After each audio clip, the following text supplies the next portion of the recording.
Cartago delenga este. Urbe latericium evenit marmorem reliquit. Vini, vini, vec. Fabro essesuae cenque fortunae.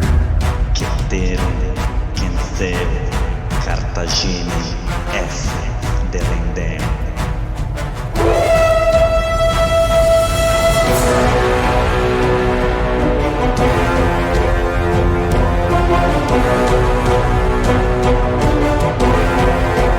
Alô amigos, alô galera, estamos de volta para o 35º episódio do podcast Roma Nua e Crua. Quem vos fala é Bruno Prandi e no backstage ele, o implacável Douglas De Brito. Eu sou o Douglas, você não é o Douglas. Para o nosso mural de recados. Mural de recados. Roma nua e crua.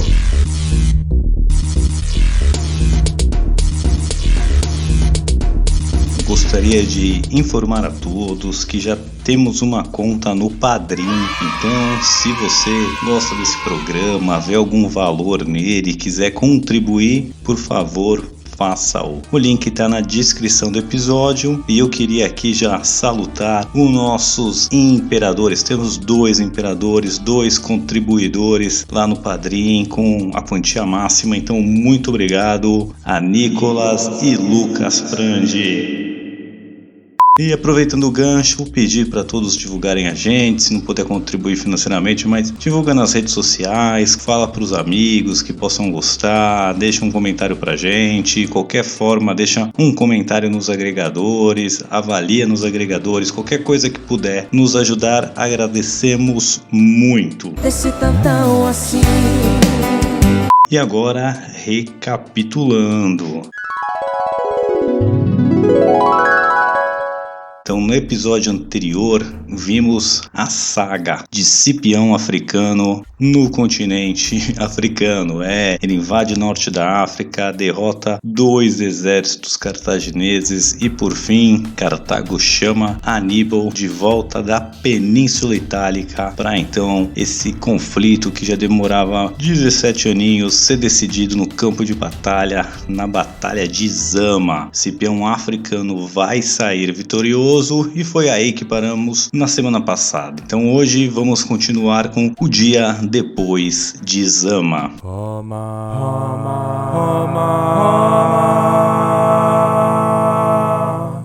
Roma nua e crua. Muito bem, pessoal, começamos o episódio de hoje. No dia seguinte, após a Batalha de Zama, o Cipião saiu vitorioso. Vimos como a batalha discorreu na semana passada e Aníbal consegue fugir e voltar para Cartago. Não foi capturado. Porém, amigos, já era para Cartago. Todos seus exércitos foram batidos. Até Aníbal, o brilhantíssimo general, até então invicto no campo de batalha, com um exército maior do que o Cipião Africano, também foi derrotado. Não dá mais. Até logo, até mais ver, bom voyage, arrivederci, até mais, adeus. Chegou a hora de pedir pinico para os romanos. E reza a lenda que foi o próprio Aníbal que vai convencer o Senado cartaginês a aceitar os termos de paz impostos por Roma. Eram termos pesados, mas, dados tudo que foi essa Segunda Guerra Púnica, eram termos até justos. Então Cartago teria que abrir mão de todas as suas posses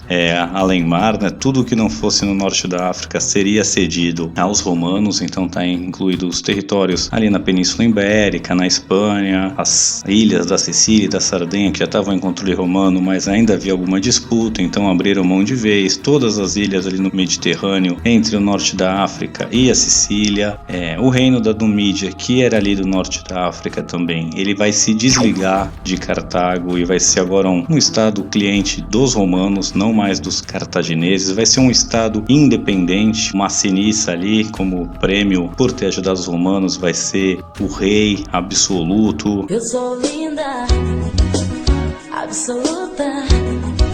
indiscutível ali da região, vai ser um parceiraço romano por muitos e muitos anos. Cartago também teria que desmontar toda a sua marinha, desmontar seu exército, seria proibida de ter um exército. Também tinha uma multa aí imensa a ser paga por reparações de guerra. Cartago teria 50 anos para pagar essa multa de tão gigantesca que ela era.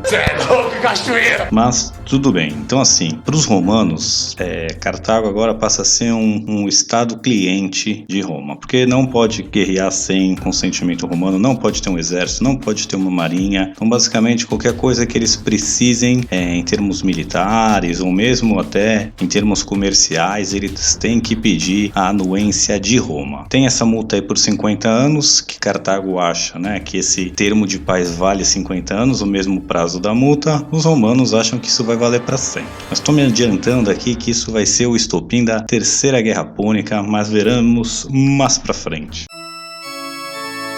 Facciamo snobis ingresso in Bruno Prandi Podcast Roma nua e crua. Então Aníbal, que vai convencer finalmente o Senado cartaginês a aceitar esses termos. Tinha uma facção ali no Senado ainda que queria continuar a guerra, mas num ponto de vista militar não tinha mais o menor sentido. Os exércitos romanos podiam ali pôr em cerco a cidade, eles não teriam de onde tirar mais forças, até podiam contratar novos mercenários, mas ia ser uma logística muito complicada porque os romanos já estão na África, já controlam os mares, então assim, não tem mais. E conta a história, né, que Aníbal está dizendo para os cartagineses que olha, a gente tem que aceitar esses termos, não há mais nada militarmente que a gente possa fazer, é isso ou apanhar mais ainda. E uma parte, essa facção que queria continuar a guerra, era representada por um Giscão ali, outro da família Giscão, e ele tenta argumentar que a guerra tem que continuar,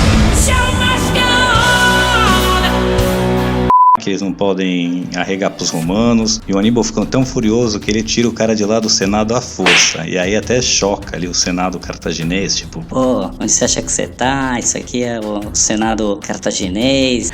Eu tô passada, chocada. Meu Deus. E ele se desculpa, fala, pô, eu saí daqui quando eu tinha 9 anos, só fui criado na arte da guerra, eu sei tudo de guerra, mas vida civil, vida política, eu tô aqui pra aprender com vocês. Porém, a questão militar é o que eu disse, não tem mais, agora a gente tem que aceitar os termos. E assim, Cartago vai aceitar os termos romanos e se subjugar a Roma. Então ela consegue manter uns territórios ali no norte da África, né, em volta ali da Cartago, da capital, mas basicamente é isso. Todo o resto ou vai ser cedido para os romanos ou vão virar territórios independentes e clientes agora de Roma. Não vou registrar-te a Roma nua e crua. Te farei uma oferta irrecusável. Continuando aqui a falar um pouquinho mais do Aníbal, ele vai ficar como o sufete de Cartago, que seria como se fosse o presidente ali, o cargo máximo. Ele vai conseguir reerguer Cartago. Além de um brilhante general, ele também vai se mostrar um brilhante político. Caralho, o maluco é brabo. Então vai conseguir acabar com bastante da corrupção, vai conseguir reerguer a classe média, né? Aquele jogo do 1%. É vagabundo! Que controla tudo, ele vai conseguir realmente criar uma classe média mais vibrante e Cartago vai se reerguer, que teria 50 anos para pagar uma dívida, em menos de 20 anos eles já estavam prontos para pagar toda a dívida de Roma, oferecem e Roma não vai aceitar porque quer manter Cartago sob seu jugo. Porém também estou me adiantando um pouco aqui, mas assim, o Aníbal vai ser tão bom que até os próprios cartagineses vão lá denunciar ele para Roma, e aí também não quero me adiantar porque aí a gente vai acabar entrando na Terceira Guerra Púnica. É preciso saber se controlar. E veremos mais pra frente. Mas Aníbal, mesmo fazendo tudo o que fez, não vai conseguir agradar aos seus próprios cartagineses que ainda no futuro o entregarão a Roma. Veremos com o decorrer do podcast. Quem é este podcaster? É o Bruno Prandi! Bruno Prandi. Então essa Segunda Guerra Púnica foi uma guerra tão imensa e tão astronômica que ela foi diferente de tudo o que já tinha acontecido. E mudou completamente a sociedade romana. Do saque de Roma, lá pelo ano 390 a.C., até a Segunda Guerra Púnica, Roma foi mais democrática, Roma deu mais voz às plebes, criou cargos para a plebe, como o tribuno das plebes, deixou concorrer ao consulado. Então, assim, foi uma série de vitórias das camadas mais populares que deixaram Roma muito mais democrática. Aí, na Segunda Guerra Púnica, quando a gente viu esses desastres militares do Trébia, principalmente de Canas, fez que o Senado assumisse mais o controle político da situação, e agora isso nunca mais vai voltar. Nunca Roma vai ser tão democrática quanto foi a Segunda Guerra Púnica. Daqui para frente, a elite vai estar muito mais no controle e a elite vai ficar muito mais poderosa, né? Até porque todos esses ganhos de território, de minas, de rotas comerciais, eles vão acabar gerando muitos frutos para poucos e quase nada de frutos para a grande maioria da população. E isso vai abrir espaço para generais e políticos cada vez mais ambiciosos que vão tentar sequestrar o Estado romano para trabalhar a seu favor ou vão desafiar a República. Veremos aí com Mário, Sulla, os irmãos Gracchi, Júlio César, Pompeu, depois ainda com Augusto e até o fim da Guerra Civil ainda vai ter muito caos social aí, com muita concentração de renda e muito ego fora de controle. Mas ainda temos muito tempo até lá, voltando aqui para contabilizar o tamanho, a enormidade dessa guerra. Então, só para ter uma ideia de tropas, né, que Roma mobilizou durante aí esses anos de conflito, foram 768 mil pessoas, tropas mobilizadas, né, incluindo marinha e incluindo o exército. Cartago não ficou muito atrás, mobilizou cerca de 700 mil pessoas nesse conflito, e as baixas, as mortes, né, do lado romano 300 mil mortes e do lado cartaginês 316 mil mortes ao longo do conflito. Então, olha a enormidade disso. Como eu já comentei em outros episódios, né, que a maioria das cidades nessa época aí ia ter entre 20 e 30 mil habitantes. Então, olha quantas cidades dá para ser erradicadas aí no mundo antigo, só para dar uma perspectiva, né? A população romana vai ser reduzida em 17% após essa guerra, né? E ainda levando em consideração que a maioria das mortes são jovens, homens, no seu primor da idade, digamos assim, né? Na época, em Roma, a mulherada pouco podia contribuir para a vida econômica, para a vida política. Então, 17% aí de quem realmente ia contribuir econômica e militarmente para o Estado foi pro brejo. Mas apesar dessas baixas e dessas perdas terríveis, né? A Roma vai sair desse conflito uma super mega potência, porque agora ela tem exércitos mobilizados em várias partes do Mediterrâneo. Então tem forças na Espanha, tem forças na Gália Cisalpina, na Sardenha, no norte da África, na Ilírica. Então, assim, Roma realmente ela está com controle absoluto do Mediterrâneo Ocidental, que seria lá do Estreito de Gibraltar, Portugal e Mauritânia ali até o fim do Mar Adriático, onde começaria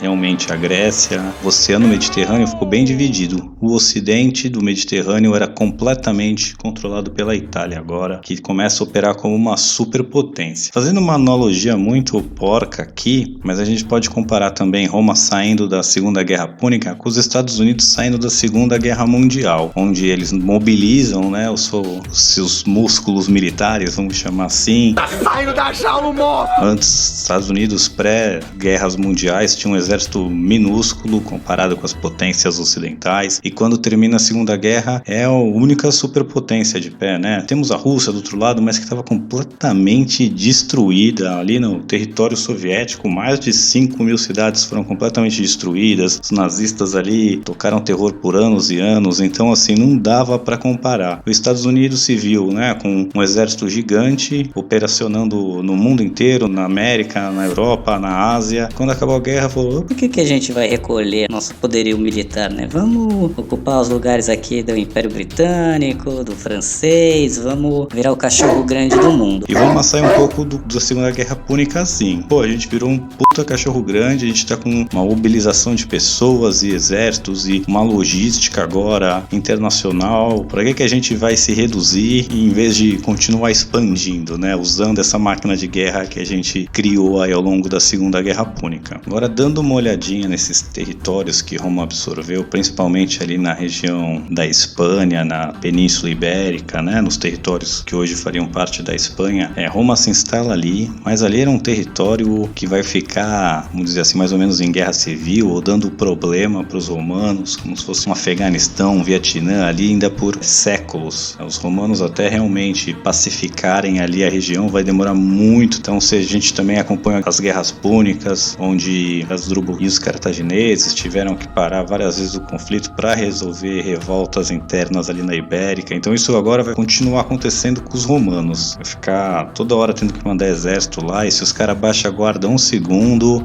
as tribos lá entram em revolta, expulsam os romanos, matam os soldados. Então vai ter muita treta. Na região ali norte da Península Itálica, onde era a região da Gália Cisalpina, aquela parte entre os Alpes ali, a Itália, que por onde Hasdrubal chegou, por onde Aníbal chegou, onde eles recrutavam soldados. Os romanos vão continuar ali uma campanha, assim, sinceramente genocida ali na região, porque eles vão completamente subjugar essas tribos, e as que se opõem vão ser completamente eliminadas mesmo, e vai demorar também bastante tempo aí para os romanos realmente acabarem com qualquer tipo de resistência na Gália Cisalpina, mas vai ser também uma constante ali de genocídio. Como são tribos menores e que, assim, apesar de causar problemas, não chegam nem perto de ameaçar Roma, então a gente nem vai entrar muito nesses detalhes, mas essa vai ser a toada. Na Espanha, um território hostil que vai demorar ainda séculos para realmente ser incorporado ao mundo romano, apesar de várias posses romanos na região, apesar de várias cidades ligadas já na esfera de influência romana. E no norte da Itália, os romanos ali dando fim aos gauleses, ou na marra, na lei, ou na espada mesmo.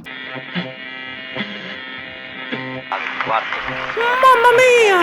È Bruno! La podcast romano e crua! Agora vamos dar uma olhadinha no nosso herói, no Públio Cornélio Cipião Africano. Ele vai ganhar esse codinome de africano aí após a vitória em Zama, após ele realmente vencer no norte da África. Eu já venho usando o nome africano desde o começo, porque o pai dele tinha exatamente o mesmo nome, então para diferenciar eu já chamava de Cipião Africano. Mas ele vai ganhar esse codinome pós-Batalha de Zama. Ele vai ganhar um triunfo, que era a maior honraria romana ali para um general. Já expliquei isso em episódios anteriores. Ele também vai virar, assim, um super rockstar, né? O cara foi realmente fenomenal e ele vai criar um culto à personalidade. Não por querer, né? Vai ser um subproduto aí da sua popularidade, mas até então a República Romana era famosa por garantir as tradições e ter vários cônsules aí que vão mantendo a tradição meio no anonimato. E o Cipião Africano realmente vai sair dessa curva e vai ser o primeiro super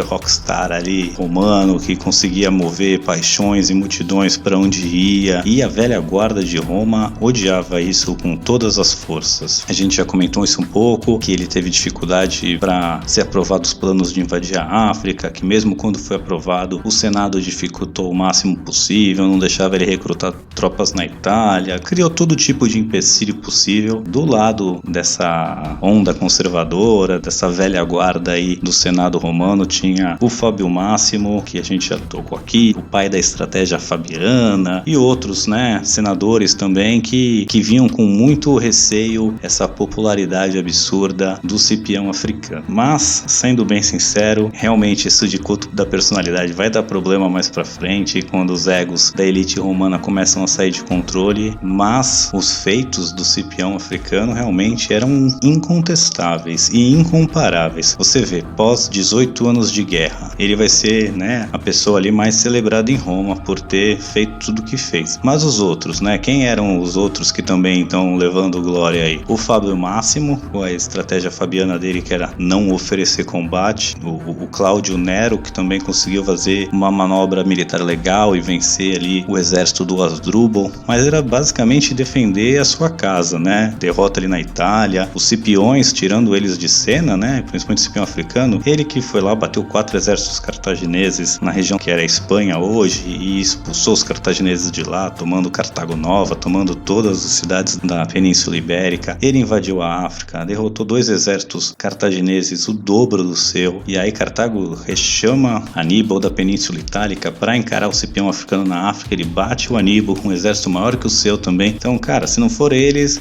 que falou? O Fábio Máximo conseguiu não apanhar evitando o combate. Cadê a glória?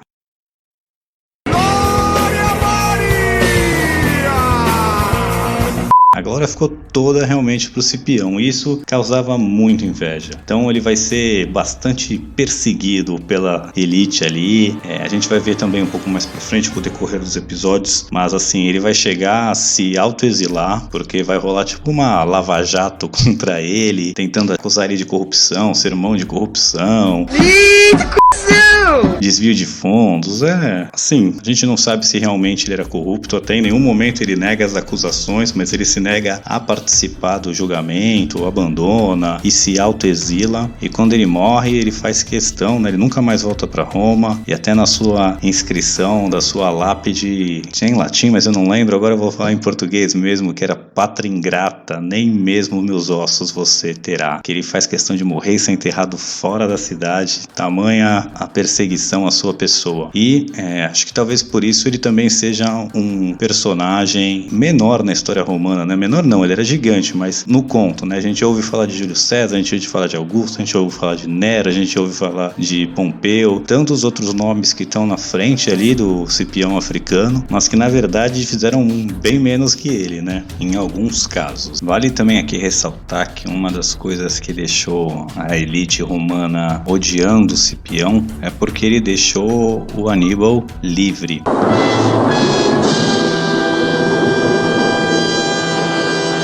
Tanto que ele vai ficar o líder ali de Cartago, e o que os romanos queriam era que o Aníbal fosse trazido, acorrentado para Roma, para ser mostrado como um troféu de guerra e depois assassinado, como era praxe em Roma. E Cipião não, ele gostava do Aníbal, eles eram realmente dois caras fora da curva, que tinham muito em comum, e ele negocia esses termos de paz diretamente com Aníbal e cria quase que uma amizade entre os dois, digamos assim, não é bem uma amizade, mas um respeito mútuo, uma admiração, meio que um confiava no outro, e a elite romana não aceitou essa também dessa amizade depois de tudo que o Aníbal aprontou. Mas, seguindo agora com o conteúdo, então Roma sai essa superpotência, criou uma rede logística gigante, está acostumada agora a operar vários exércitos em vários frontes ao mesmo tempo, marinha, então assim, Roma está num outro patamar, com o Mediterrâneo Ocidental completamente sob seu comando.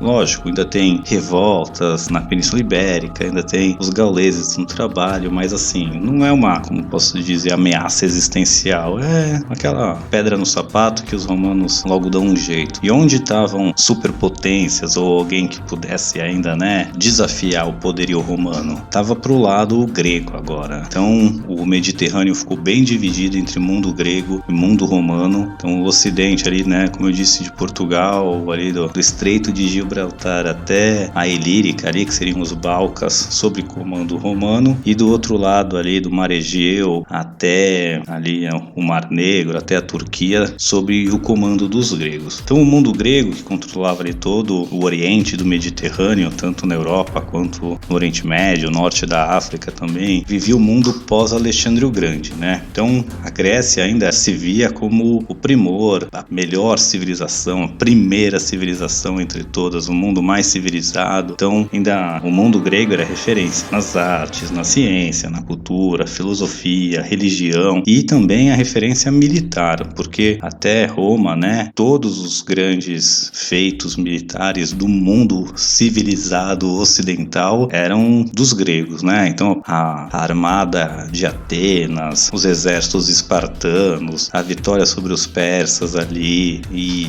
também depois com Filipe II e Alexandre o Grande, que saíram conquistando o que era todo mundo civilizado até então. O Egito, a Síria ali, que era o Oriente Médio, incluindo a Judéia, essas coisas todas, a Anatólia, que seria ali a Turquia, o mundo persa. Então Alexandre o Grande conquistou ali dos Balcãs até a fronteira com a Índia, e também no norte ali da África todo, como eu já disse, o Egito, o Oriente Médio, etc. Então todo o Mediterrâneo Oriental, que inclui incluía tanto a Grécia, como a Turquia, como o Egito, como a Mesopotâmia, como a Pérsia, todas essas grandes civilizações, né, que foram então todas conquistadas por Alexandre o Grande. E aquilo era considerado o mundo helênico, né, o mundo helênico / grego, porque Alexandre o Grande conquista tudo isso, depois ele morre e seus generais vão dividir esse império todo, né? Então tinham 3 impérios maiores helênicos, que era o da Macedônia com Felipe V, o Egito com o Ptolomeu e o Império Selúcida ali, que era o Oriente Médio, a Pérsia, que era do Antíoco, que era o rei. Então tinham esses 3, digamos assim, impérios. Tinham reinos menores também, como Pérgamo, como Bitínia, que eram reinos importantes e menores, e tinham ligas de cidades-estados, como a Liga Etólia, que era comandada por Atenas, a Liga Aquilina. Então era assim, ainda cidades e reinos menores, mas isso tudo era um mundo grego, e eles viviam em guerra entre si, e para eles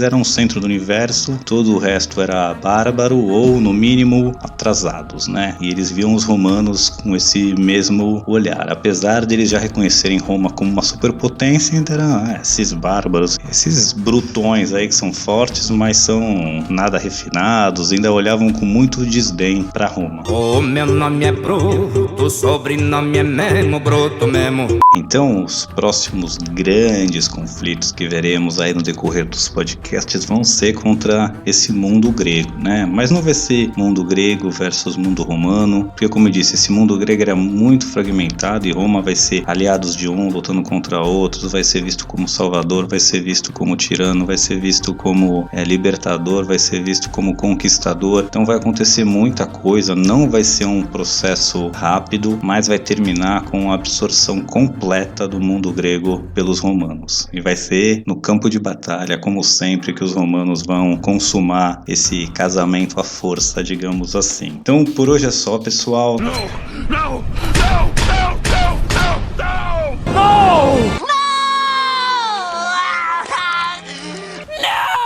Na semana que vem vamos partir para a Segunda Guerra Macedônica, que é aí onde começa realmente os romanos a anexar o mundo grego. Veremos semana que vem. E finalmente terminamos aqui a Segunda Guerra Púnica. Isso é tudo pessoal.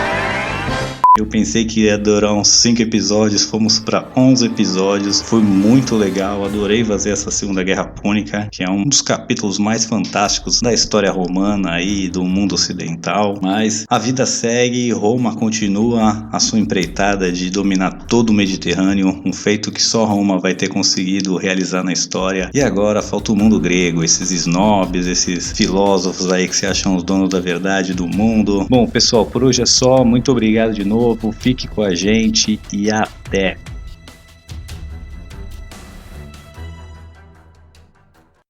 Ainda estão aqui? Já acabou! Vão pra casa. Ah, claro, vocês estão esperando que eu conclua o episódio. Pois muito bem. Este episódio foi escrito e apresentado por Bruno Prandi e editado por Douglas de Brito, este que vos fala. Se gostaram deste episódio, se inscreva utilizando seu agregador favorito. Caso queiram entrar em contato conosco, envie um e-mail para romanuicrua@gmail.com. Agora vão! Desliguem o podcast.